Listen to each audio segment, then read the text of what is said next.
Hello. This cold. I have the nastiest cold, or something, some weird virus. It was someone said it was a para-influenza, so it's not like the flu, but it's worse than a cold. Anyway, in my para-influenza'd state, I inadvertently released this week's video, which would normally have been released at 10 o'clock a.m. Pacific time today. I inadvertently released it on Thursday because that is the status of my brain right now. And so then I thought, well, okay, that's fine. I'm just going to let that go. And I'll have a live event at 10 a.m. Pacific time to make up for the fact that the other one went out. And then, of course, I missed that. So it's 10:30. I literally just fired up the computer and went live. I've told no one about this stream, and we'll see if anyone pops up, but this is the substitute for my video release since I inadvertently released it early, and there you go. That is where I am at this morning. So we've got someone here, Edward. For men, baritones, how long should it take to train the passaggio to be able to easily sing songs in that range? Hey, that's a really great question. Thanks for popping up today. Hello, Adam.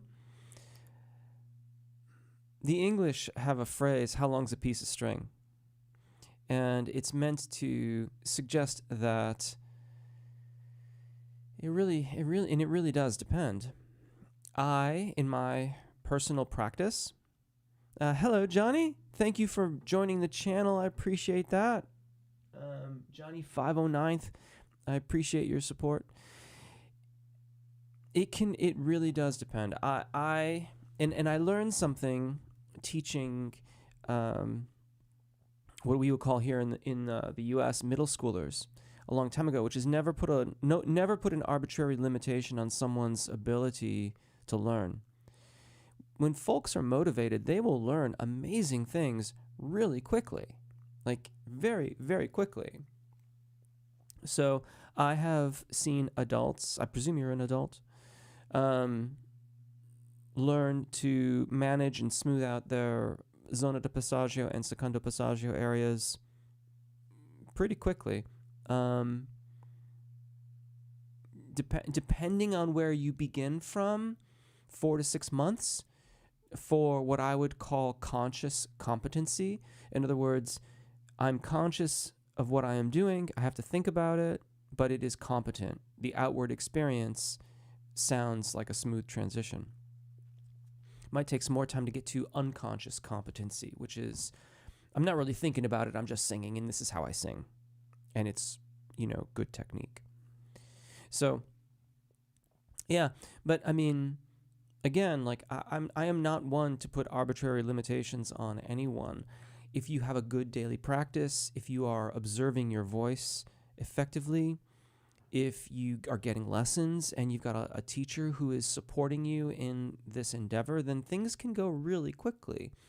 But it does require practice and diligence and discipline. So, and again, to where you're beginning from. If you already have a good appoggio practice, if you already have good vowel alignment, then all of that will go very, very quickly for you.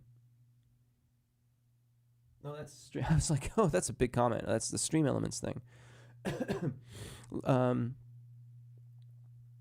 Oh, that's a note to... Is that a note to me? Oh, all right, here we go. Callie. Dude, I sound dark. No matter what I do, I sound dark when I sing. Well, you might... Okay, I meant to mention this when I first got started today. My demonstrations today are going to be, shall we say, not as good as they normally would be. Because you can hear, hopefully you can hear in my voice, the difference from what I normally sound like. This thing has been just brutal, and it's not really letting up. But... and dark is subjective. So what's dark to one person may be something entirely different to somebody else. So I'm interpreting the word dark. But what I would suggest you do is check out the NG exercise. That's like my favorite exercise for working on things like that. And that's the one where you have that kind of buzzy sound. And the thing of it is that when you do that exercise, it will reveal to you how you are recruiting soft tissue resonance and how it might change.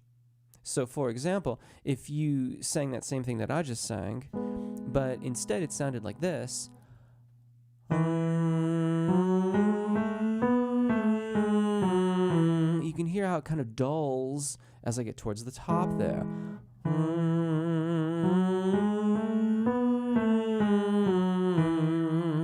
Well, then what you want to learn to do is, can I keep that resonance the same?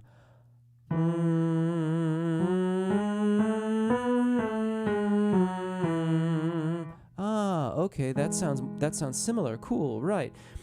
And what you learn to do with that exercise is you will learn to keep the resonance consistent as you go about the different areas of your singing range. And here's the kicker. In order to sound the same, you have to change things. And I think that's one of those like really challenging paradoxes in our technique.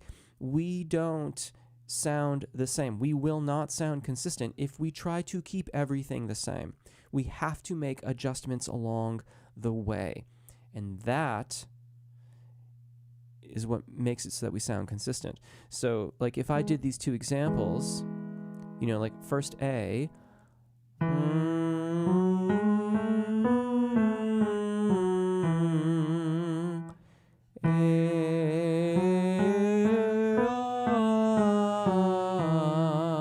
you can clearly hear how that changes, right?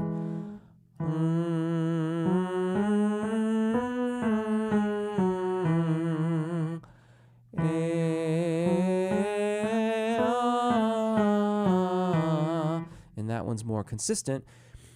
But in the second one, I'm in fact allowing the vocal fold to change configuration. I'm allowing it to elongate, and that's what's keeping the brilliance in the NG exercise consistent. And that's what also keeps the sound consistent when I sing the vowels. Tavlin.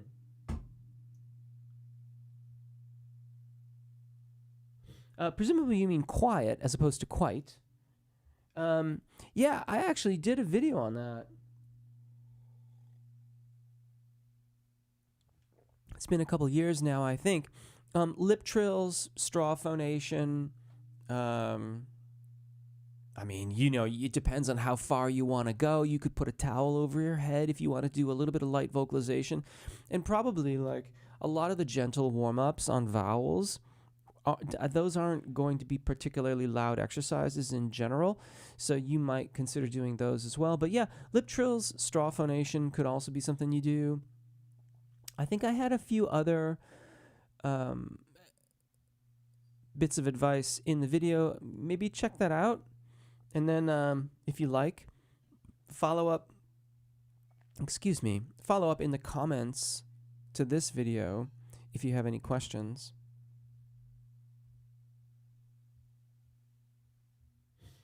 Oh, yeah. So fragrances with EJ. Head to chest voice to head voice transitions. So thyroarytenoid dominant singing voice to cricothyroid dominant singing voice. I would suggest you look at the 3-part video series here on YouTube that I did. It's been like a couple years.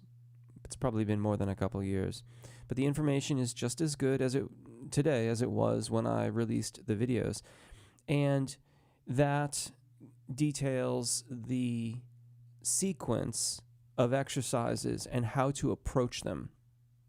So, in other words, I do a bit more talking in that video than I do in most of my videos. But what it does is it shows you exercise after exercise after exercise. How to, how to work on making a smooth transition from thyroarytenoid dominant singing voice, chest voice, to cricothyroid dominant singing voice. You know what? I'll put a link in the chat. It'll only take a second, and we're not too busy today, which is cool. And it only takes a moment.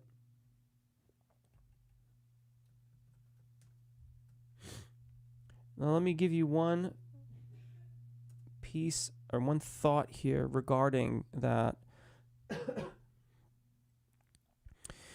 Each individual exercise in those videos you could spend more than a week on. And frequently in lessons, I do with my clients. And the reason why is because too frequently we obsess over singing the notes themselves. And I realize what that might sound like, but how you do it is vastly more important than whether or not you can just scratch out the notes that are in those exercises. It's not about the notes. It's about how you use your voice. And that's really what you're supposed to be learning.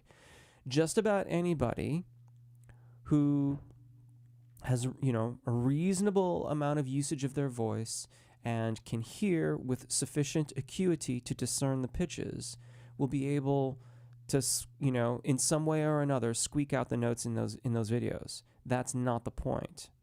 The point is how you are doing the exercises. So listen to my examples, listen to what I am talking about, the directions, and then try to execute it. Because it's in executing the directions and in emulating the sounds that I am making that you will learn how to make that transition. I'm sorry to be so explicit about that, but I have often shied away from giving such direct instructions, but then I am inadvertently wasting people's time because I realize that what I've just said is perhaps not what you want to hear. But that doesn't change the fact that it will in fact help you if you choose to take my instructions. And I have learned this over the years by the numbers of people for whom to whom I've given the links, and then they've said like, yeah, I'm ready to have a lesson. In their cases, I've done all the videos. I went through them all in an afternoon, or like in an hour. I went through all 3 videos. I can do it all, and I listen to them, and they haven't learned a thing because they're just squeezing out the notes the way that they always do. That's not the point. The point's not the notes. It's how you execute them. You have to try to emulate my examples. And if your voice is and again too, it's difficult to do these. It's difficult to learn that skill without a third party, without or someone like me listening and trying to help. Because frequently you'll reflexively do what you've always done, and that you'll just get the same result that you always have done, which is of course not what you're looking to do. So I do hope that helps. Come back and follow up in the chat. And I can see like I've got like the YouTube metrics, and apparently I like irritated a bunch of people because like a bunch of people just left. I don't mean to be like that, but I do want to help, and I realize that helping sometimes means delivering information that is not necessarily what would be considered conventional wisdom, shall we say.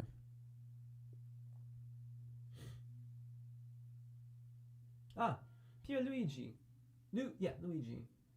Hey, you're welcome. Thank you. I appreciate that very much. Thank you for mentioning it. And I see you've asked a question later on, so I'll get to that in a minute. Sebastian, thank you. I appreciate that. You're very welcome, and it is my pleasure. Nicholas.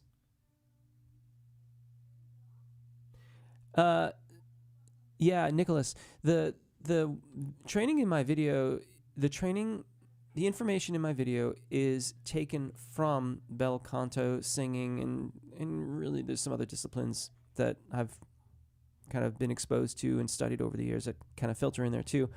But It's universally applicable. I personally don't really sing classical music much at all. I sing popular styles. So gospel, yeah, absolutely. It's just good technique for the fundamentals of singing, as opposed to anything specialized. Brilliant, Tablin. Fedaro, I love your videos. Thank you. I appreciate that very much. Okay, Pierluigi.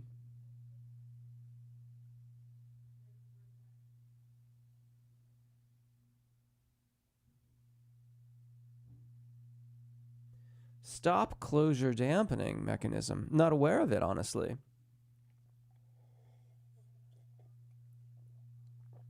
It sounds like you're combining the epiglottis and the dampening action that happens to portions of the vocal fold in the falsetto range of the voice, but it doesn't sound like falsetto when you do that. And also your use of the word falsetto, because falsetto doesn't get used consistently from one discipline to another. So I don't know if you're using it the way that I use it, which is to designate a range, not to designate a tone quality. Most times that word gets used, it is being used in the area of the voice, and I'm thinking specifically of like a tenor. They're using that word in relationship to what I would call cricothyroid dominant singing voice. And sometimes vocalists will use a falsetto tone production in that area. That's where it gets kind of airy and it loses a lot of volume. But the actual falsetto range is higher, and when we consistently make good transitions, it won't be airy, and it is in fact quite voluminous. It will be naturally just louder and louder as you continue to ascend. So maybe if I could, at the risk of being pedantic, if you wouldn't mind just maybe elaborating a bit more, because it sounds like you're talking about both the epiglottis as well as dampening action, but it's not a specific mechanism as far as I'm aware, but I could be wrong. Nordic, you're very welcome. Thank you. Samuel.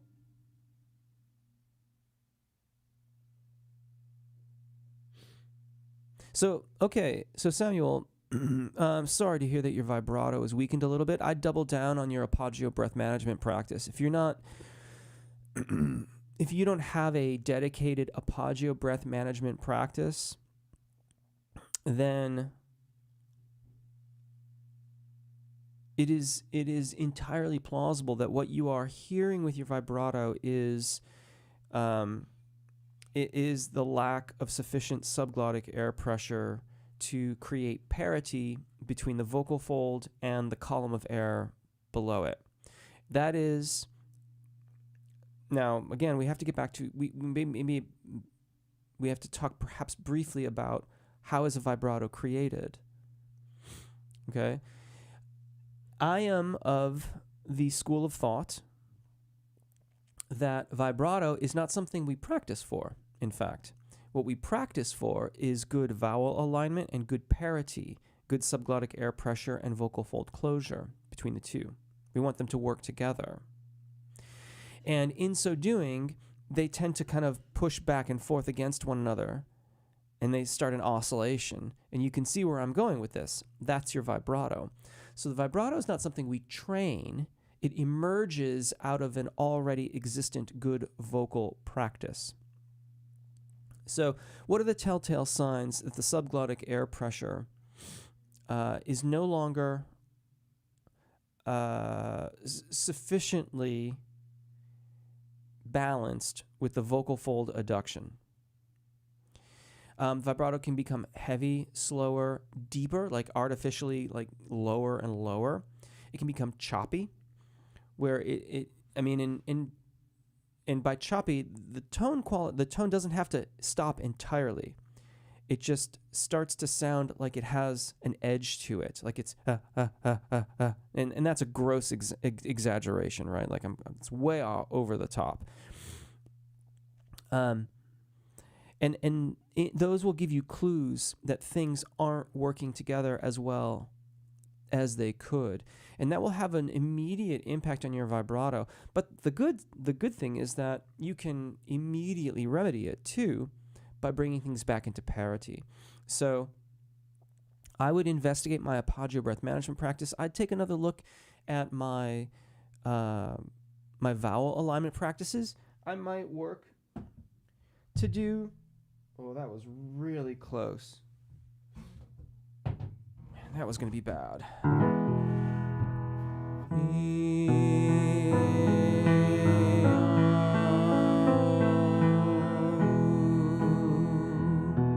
Exercises like that.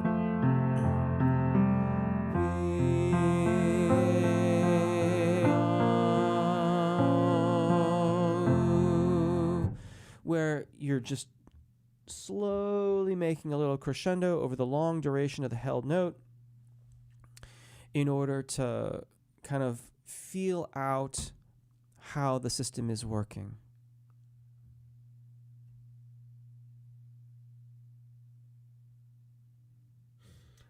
Sebastian, I kind of just went over that on smoothing out head and chest voice. I put a link in the chat on a 3-video series. In short, I would check out that series, and I would suggest maybe when this whole thing is done, cycle back around and listen to my initial answer on this topic, because I went into pretty good detail on how to do those practices in that 3-video series. But to make it, to summarize, listen to my examples in the videos, try to copy me. It's not about hitting the notes. I'm pretty sure you can hit the notes, but you have to try to do it the way that I'm doing it. It's the usage of your voice and how you do it that's going to make you successful. Eduardo.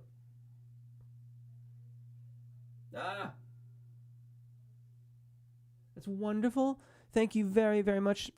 I really appreciate it. That's what I'm trying to do here. I'm trying to help, and I'm thank you for letting me know that I am. I really appreciate it, and may it carry on in perpetuity. Nordic.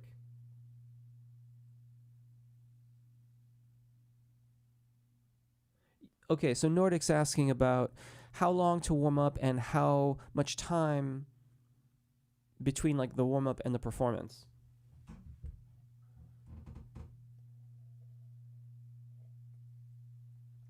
Of course, the real answer is it depends. And the other real answer is it depends on you and your singing and what you're singing. I like to warm up right before I do whatever it is I'm going to do. I want to go right from my warm up into the recording studio, the gig, whatever. That's what I like. That's what works for me. That might not work for you, and that's okay. Like, you have to find out what works best for you. I like to warm up longer than most people. So, for most, 20 minutes is probably pretty good. I like to warm up a lot longer than that. Like, much, much longer. You know, like half an hour, 45 minutes. Because I want to feel embodied of the music. I want to walk into whatever it is I'm about to do and feel like I'm already in that place, that mindset. It's not just about the voice, it's about the frame of mind and the body. So I like to spend more time, but everyone's different. So you're going to have to test it out a little bit and see what works best for you. I would, and again too, the requirements of your repertoire. I have no idea what those might be. And so perhaps that's all too much or not even remotely enough. You'll have to be the judge. If you have a teacher, ask them about it. They will know your voice very intimately. Sorry about that. They will know your voice intimately. They will be able to more directly advise you as to, based upon how they've observed you in your lessons. So if they, I can think of my clients and I can think of when their vocalizations start to really get hot. I think of when things are good, I think of them as being hot. It's silly, but it is what it is. So, and that's how I think about my own stuff. Like I feel hot when I'm ready to step into the recording or the stage or something like that. I'm hot. I'm ready to go. It's probably from growing up in Detroit and always thinking about like internal combustion engines. Like you want to get it heated up. You want the oil to be like really. It's not viscous anymore. It's flowing really smoothly. Everything is spinning. It's all lubed up. It's hot. It's ready to go. Everything has expanded and it's ready for action. That's what I want to feel when it's time to go. So that might be too much. Maybe it's not enough. You're going to have to experiment a little bit. My advice to you is to experiment when you can observe the outcome in a non-critical fashion. So maybe going to a lesson. So like try different scenarios getting ready for your lesson. Today I'm going to warm up for half an hour and then have a half an hour in between my warm up and my lesson. Today I'm going to warm up for 45 minutes and I'm going to go straight into my lesson from there. See what happens. This is how we all do these things. I mean, for the most part, there's no magical bit of advice I can offer you here, I'm afraid. What I can encourage you to do is to experiment, observe the results carefully so that you know what works, and then you can repeat it. And if you try it, and I would say when you find something that you think works, try it half a dozen times. And if it works 4 out of 6 times, it's probably good. Nothing's going to be 100%.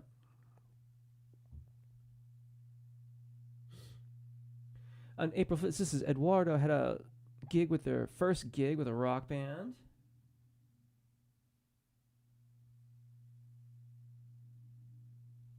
I sang better than ever. Whoa. I sang better than ever. Where'd it go? Oh, there it is. Okay. That's awesome. I'm really glad to hear that, Eduardo. Very cool.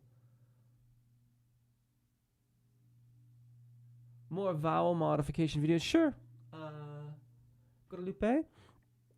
Yeah, I'm probably overdue on that, honestly.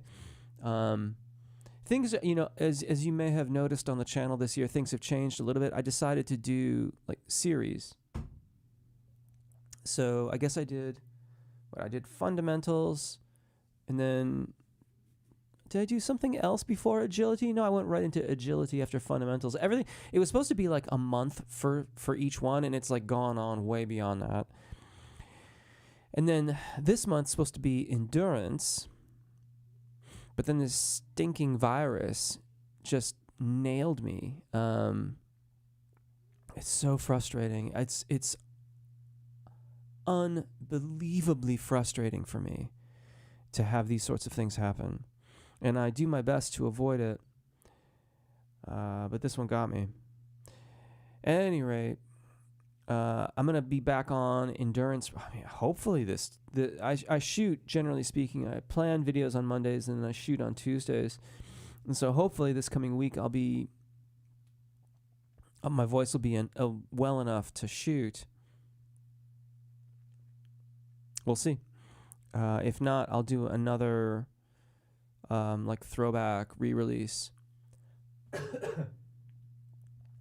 But it's just miserable. Anyway, vowel modifications. I should probably hold on. My notebook's right there.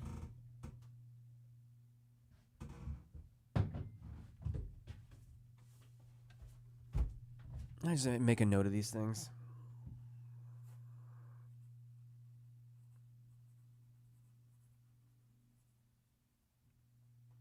I've never really done consistent, comprehensive practices on vowel modifications, I think, on the channel. I've done like a handful of videos. And I suppose in some respects, I consider it to be implicit in the like practices from the warm-up videos, but I realize that not everyone may realize that they're supposed to do that sort of stuff. So happy to do it. Thank you for the suggestion.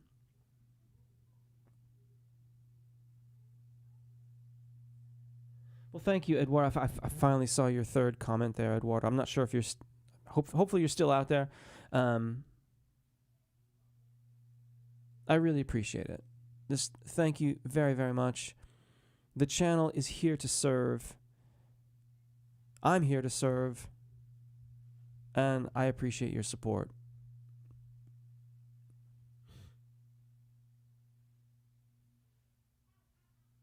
Lita.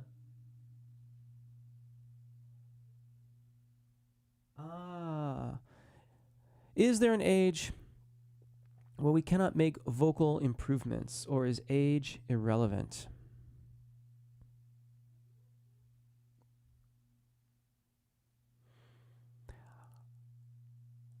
Fascinating question.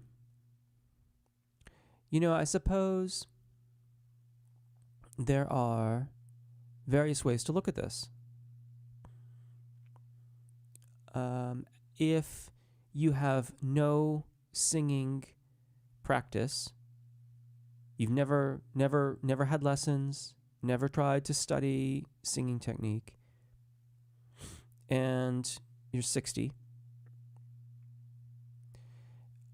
you're probably not going to end up an opera singer at that point. But you will absolutely be able to learn about your voice, to sing more legato, have better vowel alignment, develop some arpeggio breath management practice so that you develop a vibrato. All of the, in some respects, that's a more difficult, that's actually an easier question, because the untrained vocalist has innumerable things that they can learn. We're not and we're not even talking about what we might learn about music that will impact how we sing things, right? Because I think that frequently gets left out of these discussions. We talk solely, it seems to focus, and I am guilty of this too, on the high notes. Like, am I going to get or keep my high notes now that I'm fill in the blank age? And singing's not all about high notes. We all practice. Most of us practice it. I practice it. Most of my clients practice it and want more high notes because they want to sing this thing or that thing, and that's cool. That's what I'm here to help with. But it's not all about high notes. And we can always learn more about music, about resonances, phrasing. We can learn more about color and gain more flexibility so that maybe we're not singing all this like really high sort of stuff, but what we are singing, we have such amazing flexibility and control of. That we have all these colors and shapes and things that we can affect while we're in the process of singing it. So I think that we can all learn something wherever we're coming from and wherever we're going to. We can all get better. We can all learn more about music. We can all learn more about our own individual instruments as they exist and as they change, because things will change over time. They will feel different. And we can keep on growing and enjoying our voices. So I'm not sure, that might be too broad. If you want me to be more specific, then drop something in the chat and I'll be more specific. But I don't think we need to put an arbitrary limit on ourselves. Like I said earlier, I learned early on not to put arbitrary limitations on students' abilities to learn. I don't think we should do that to ourselves either. I think we should give ourselves the benefit of the doubt and keep on trying. Mandy, hello. Even though you are average. Hi, I've been trying to learn how to sing for like 2 years. I still have made very little improvements. I feel as if my voice was not free and trapped inside me. Any idea why this could be? Thanks.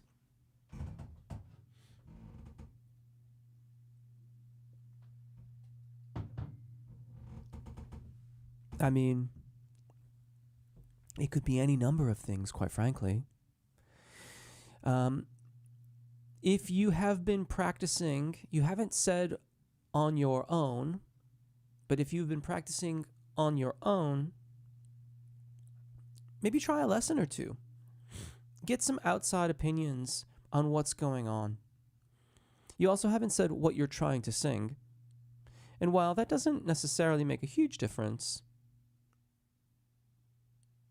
I think it helps inform the advice that I would offer you.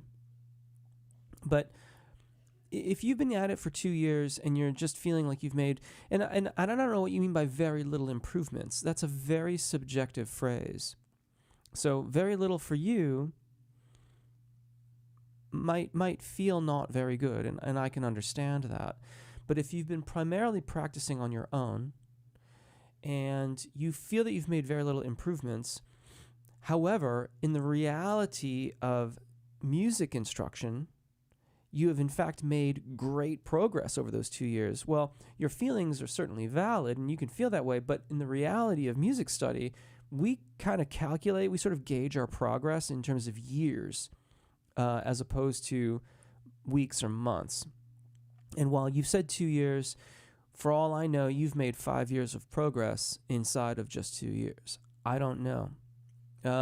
So you might consider getting with a teacher in your area or something like that, and see what they have to say about it. They would hopefully also have advice for you as to how to move forward so that you can maybe make more of the progress that you'd like to see. Also, you haven't defined your goals. I don't know what your goals are.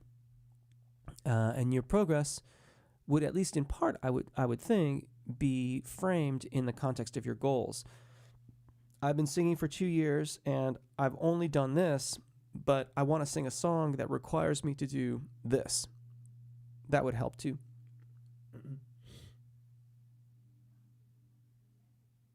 Oh, Johnny, 509. I started working on that.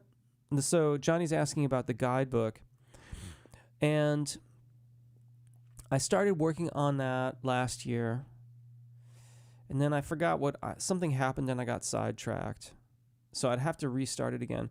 And I think at the same time, YouTube has long had this policy of like in like the spaces under the videos, and you can say like I think nowadays it has like a coffee mug for me, which is cool, but I used to always put the guidebook over there, and it made it really easy for people to find it, and they would go and get the guidebook, and that was really cool.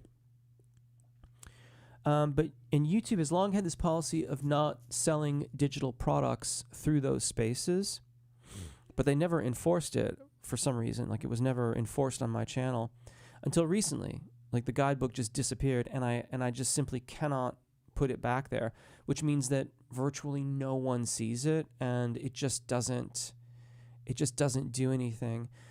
So I'm not sure what to do about it. I had the idea of doing different segments of it. So like, instead of doing like one big, because it's now gotten, I mean, there's 1,600 videos on my channel, which is kind of ridiculous. And also too, I was trying to index the information contained in the questions from comments videos, as well as things like this where I'm talking about stuff. So it's a tremendous amount of information, and I'm really sorry to say it takes so much time that I just don't have the time to spend on it right now when there's other things that I'm trying to get done. So I'm not saying no, but what I am saying is I don't know when at this point. And what I was going to do, I think that was my fallback position when I was working on it in the autumn, was I was going to do chunks. So I forget what I was working on in the autumn at this point, but I would have the work stored somewhere on the systems here. So yeah, it's kind of on indefinite hold I've been wanting to do 2 different courses for the website, again, for years, which I just haven't done. So hopefully I will get to that at some point. But you are correct. It's been since 2020, and it's long overdue.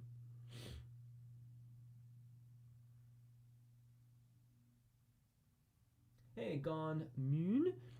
Just saying that they've used the videos. Thank you. Appreciate that. Thanks for popping in, saying hello. Lita, my pleasure. You're welcome. Always happy to help. Natty C. Hey there, I'm a mezzo-soprano belter, and I have been struggling with belting. Glitch my voice.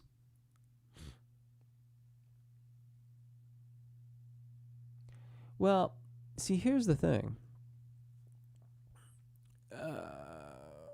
You say you do it without strain.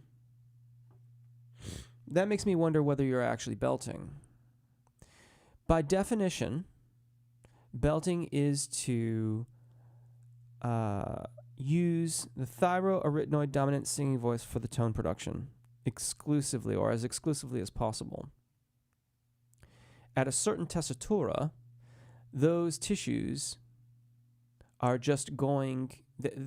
You're using your chest voice muscles to vibrate at a frequency that they were not designed to vibrate at. Now, there have been in the past some teachers who advocate for a flip. You have to let it flip over, and you can keep on belting. That's not belting. That flipping point is the point at which the vocal folds elongate, and you're getting cricothyroid activity. And how much or how little of it then determines kind of the sound of your voice. But that's not, strictly speaking, belting. So, and as for, glitch my voice is understandably not a technical term.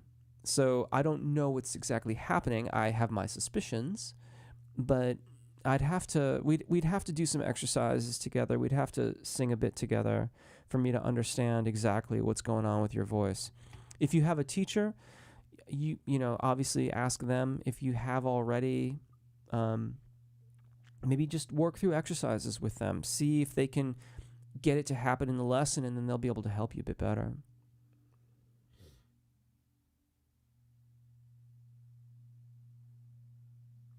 So, Sebastian's asking about practice and books. Right now I'm not practicing because I'm sick. But generally speaking, I practice every day. At the very least, I will do 20 minutes to a half an hour of vocalization on a daily basis, just to make sure everything keeps on working the way I need it to work. That is separate from any other song work or practices that I will do. So all repertoire stuff comes after that. And books... The only book that there's a lot of books that I have.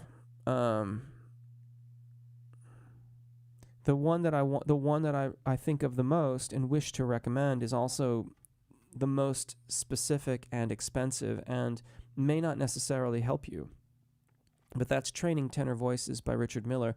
That book literally changed everything about my understanding of the human voice, how to sing, how to teach, Apoggio breath management, everything. It is tiny. It is very, very concise. If you're not a tenor, then you're going to have to read it with the knowing that you're going to have to extrapolate the information. Some of it will apply directly and immediately. Some of it you will have to read between the lines and try and interpret what it means for you and your voice. But it is extremely concise. It is extremely helpful, and it also tends to be really expensive because it went out of print years and years ago. So I've seen copies of it selling for like $300. I would suggest maybe just seeing if you can find a library and starting with that, and then maybe there you can then decide whether or not it's worth buying it. But that's the book that honestly, I still go back to and reference on a day-to-day basis, just about.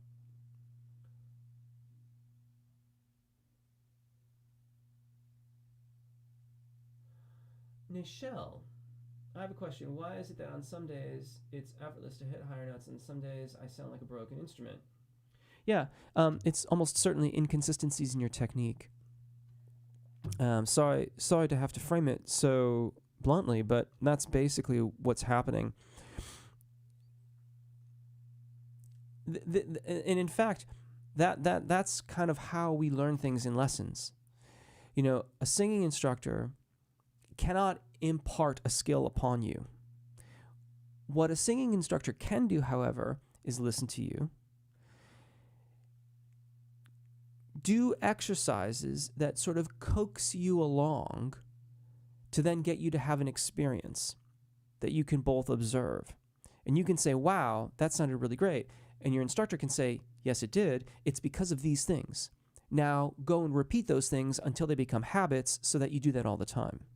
So the good news is that if it's really effortless and you're liking what's coming out and you have recordings and you can verify, yeah, that actually does sound good, then at least some of the time you're getting it right. And that's really wonderful. The inconsistency, however, is that it's not the habit. And so what you need to do is figure out the practices that get you to execute those high notes that way, and then repeat those practices so that you arrive at those high notes again and again and again the way that you wish to sing them, and it becomes a habit. And then you should be able to get them, really consistently. Unless you decide you don't want to, and then you can do something different.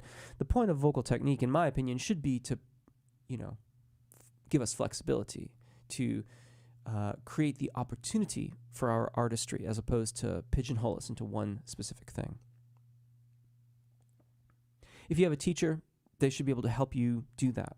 That's again, like I started with that's what we should be doing to help you.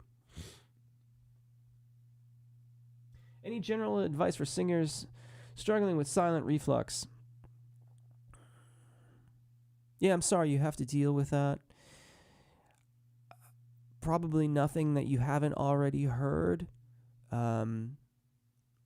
If you're medicated for it, then manage that carefully.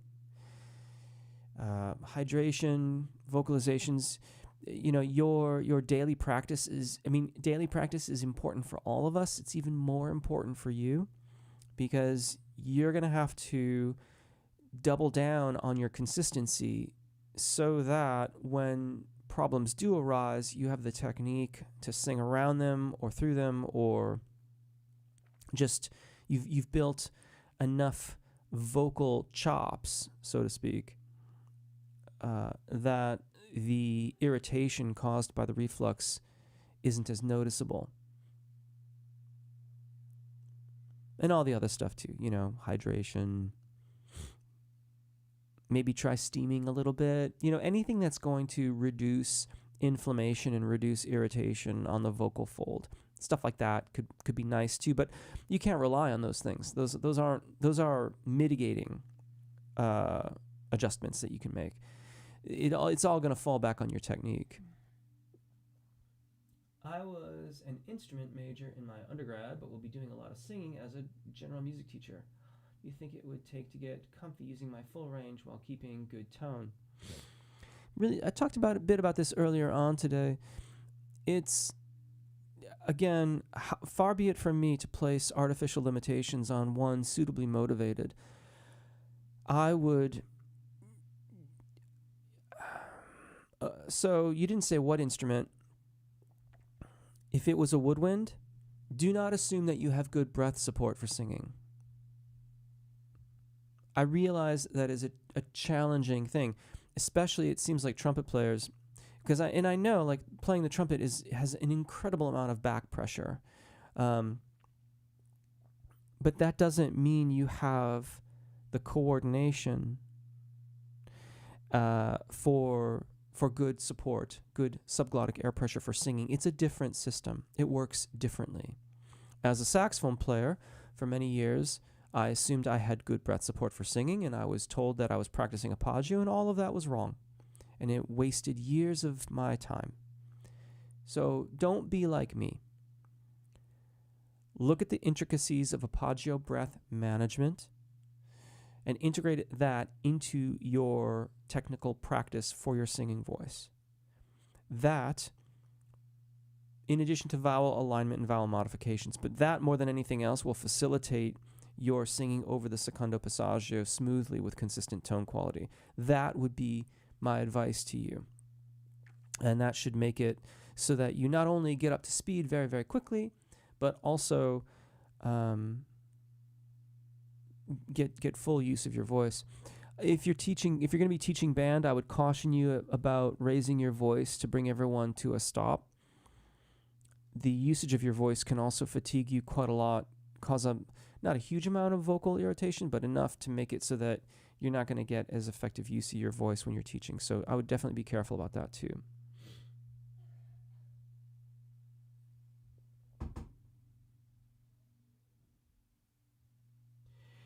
Okay, so John has had an operation 4 weeks ago, and they need to get ready for a gig. John, the only advice I have in this regard is just, I don't know, like, you got to talk to your doctor, because all of those structures in the abdominal area, they're not used in the same way that people who quote unquote belly breathe would use them. It's not the same kind of thing. Arpeggio is not like that. But there is still muscle engagement, and I don't know what's going to irritate it and what's not, and your surgeon can only advise you. If it were up to me, I did a gig one time where I did not allow myself enough time to recuperate after a surgical procedure, and it was an absolute catastrophe. So I would cancel it. That would be my advice. Sorry, I'm pretty sure that's not the answer that you want, but yeah, I'd cancel or reschedule. You got a friend that can cover it for you? Hook them up. Like, that's a cool thing to do. It'll come back around in the end. That was a nightmare gig. That was really, really bad. It was a New Year's Eve a long time ago. And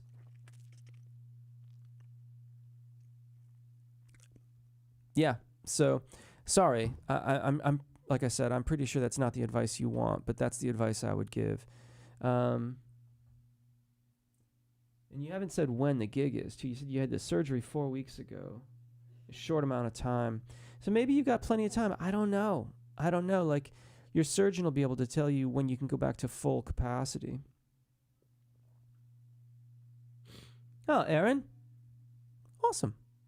I wish my voice sounded better today. It's a bit husky and weird, and it feels funny too. All right, I'm going to answer maybe a question or more, one or two more questions here, and then I'm going to go rest my voice some more. I said glitch. It sounds like my voice kind of cuts out. Yeah, okay.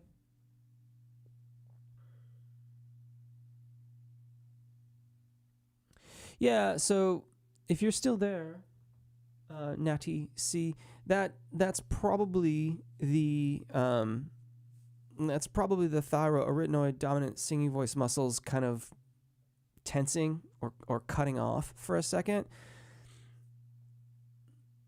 I think that happened one time to me many, many years ago, and it was not good. So yeah, that's almost certainly too much thyroarytenoid dominance. I would highly recommend you at least explore what I talked about earlier in terms of just registration event practices and things like that. Even if you wanted to lean a little heavier on that sound, learning to make a good transition gives you more flexibility. So you can kind of pick your battles, if you know what I mean. So like, I'm going to be more, belty here, and I'm going to be less belty here. It just creates options for you. And then hopefully it would also cease these glitches.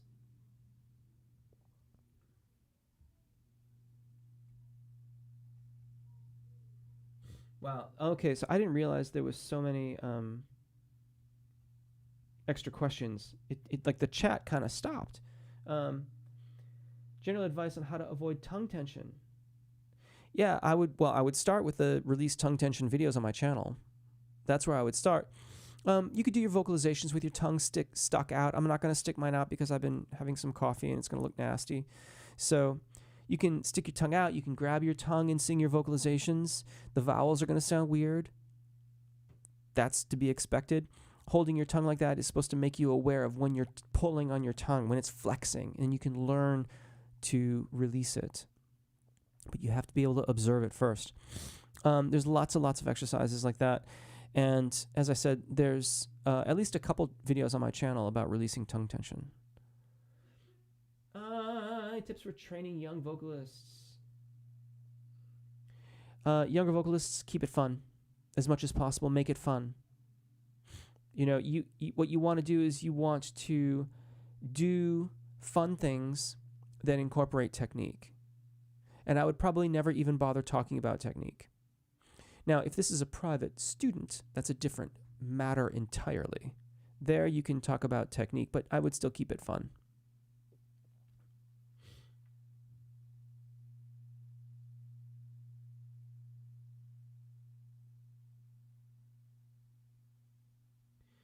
Thank you for that. I see that someone's just dropped a contribution into the super thanks. I really appreciate that. I can't see who it is, but thank you. I really, really appreciate it. Someone's asking about holding your voice for better tone or no tension at all. Well, it's neither, really. We want... See, I've tried on my channel to address this. I don't think I've done a great job of it.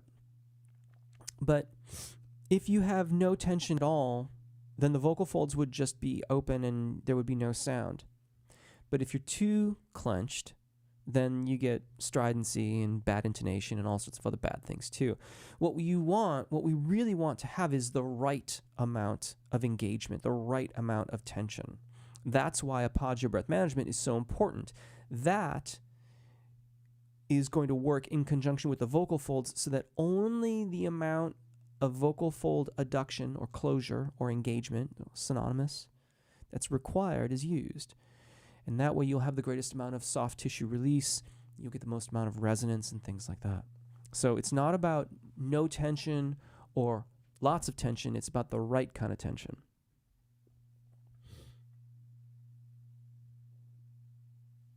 Okay, Natty C is asking about making the head voice less airy. It sounds very breathy. You need better vocal fold adduction. So, basically, you vocal folds are abducted, you adducted. That's a very obviously head voicey sound. You. But that's the tip. You need to do practices like I just demonstrated, starting at the top down. It's usually easier that way, believe it or not. I shared a link in the chat earlier in this.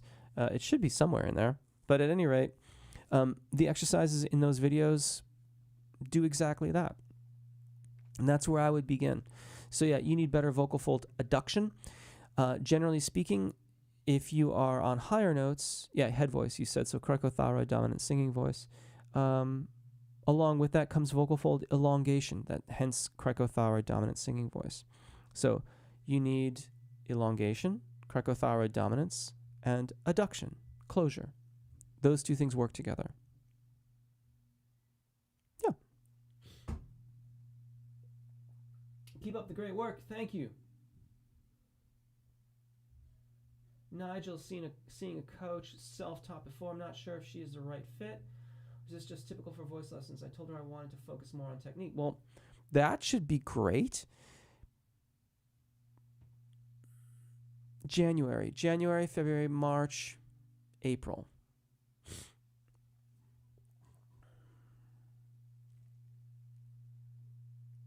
Ask yourself why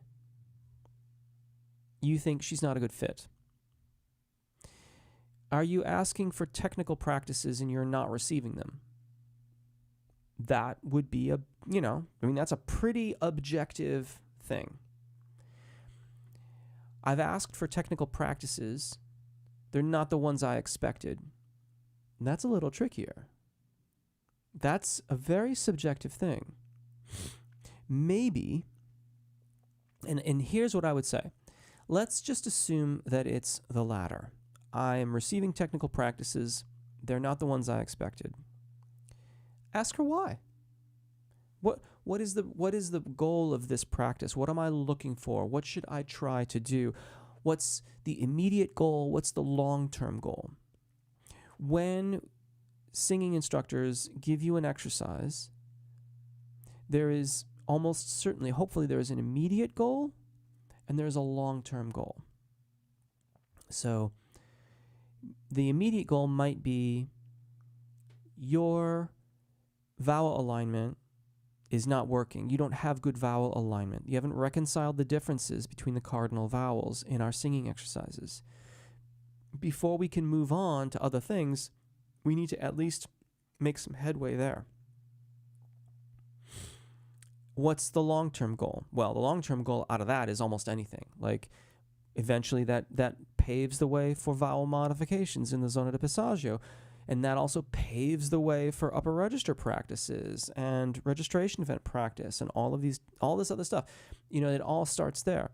Your arpeggio practice. If you don't have an arpeggio breath management practice, everything else falls on the shoulders of that practice. Those two things, vowel alignment in the regular range of your voice, the thyroarytenoid dominant singing voice, and arpeggio breath management, literally everything else rests on the shoulders of those two practices.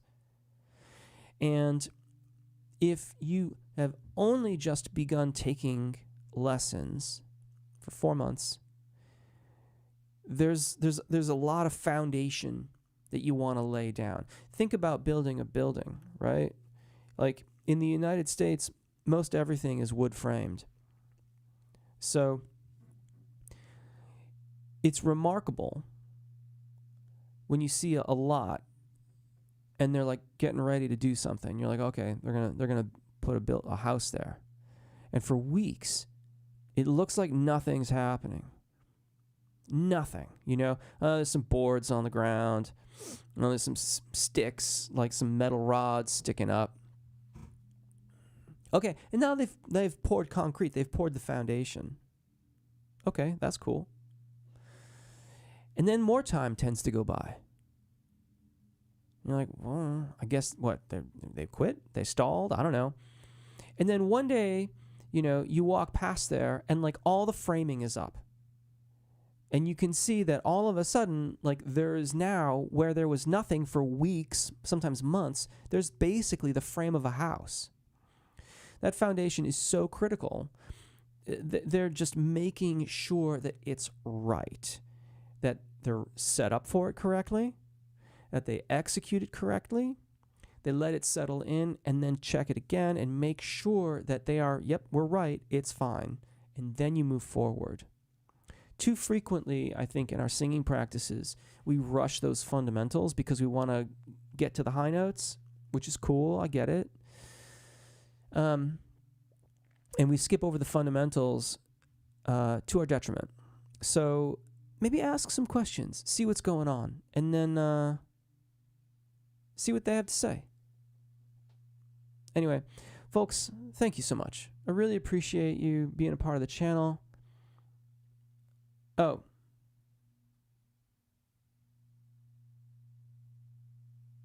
Okay, Nigel. Sorry about that. I should have scrolled a bit more. Yeah, I mean, well, okay. So, yeah, I mean,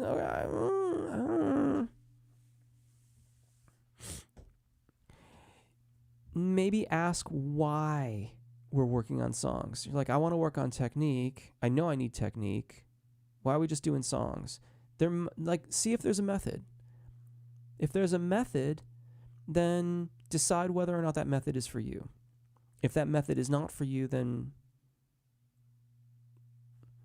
you might still say like, hey, I like working with you, but I really feel like we should be singing scales and exercises and things like that. Can we do this? And if they're like, no, well, then, not every coach is for everybody. I'm not the vocal coach for every vocalist any more than any other vocal coach is the vocal coach for everybody else. That's just, we all have different goals, learning modalities, stuff like that. I have different teaching modalities from some. Others have, it just goes on and on.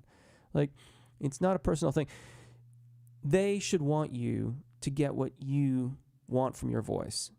And if they don't want to work in that modality, they should be happy to refer you on to somebody else.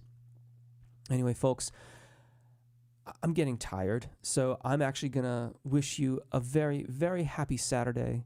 Have a wonderful, wonderful day. Thank you for the super thanks. Thank you for being a part of the channel. Thank you for the questions. I love getting to talk in real time about these things. And just have a lovely day. I guess tomorrow is Easter, so have a good Easter if that's something that you do. And we'll see you again. Take care. Bye.